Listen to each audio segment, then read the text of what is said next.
Hello friends, welcome back to my channel. ఇవాళ వాక్కాయ పప్పు చేస్తున్నానండి. ఎందుకో దీని హెల్త్ బెనిఫిట్స్ చూస్తుంటే ఓ మై గాడ్, ఇంత మంచిదా ఇది అన్నట్టు అనిపించింది.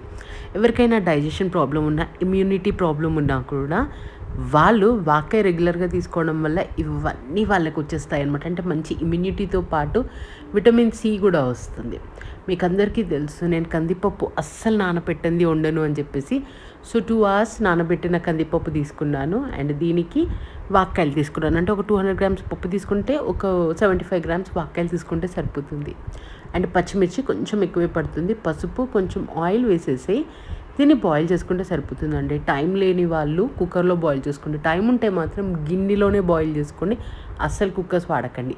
మంచిగా నానబెట్టాను కనుక ఈజీగా పప్పు నాకు ఉడికిపోయింది. హార్డ్లీ 10 minutes కూడా పట్టలేదు. 5 to 6 minutesలో నాకు పప్పు విజిల్ అయితే వచ్చేసింది. కొంచెం వెనిపేసుకొని ఎల్లిపాయలు ఎక్కువ వేసుకొని తాలింపు వేసుకుంటే అద్దిరిపోతుంది. ఉప్పు కారం వేసేసి కొంచెం స్టవ్ మీద పెడతానండి. కొంచెం టైట్గా ఉంటుంది కనుక పప్పు కొన్ని వాటర్ వేసి తాలింపు వేసేసాను. అంతే, మంచి వాక్కాయ పప్పు రెడీ అయిపోయింది.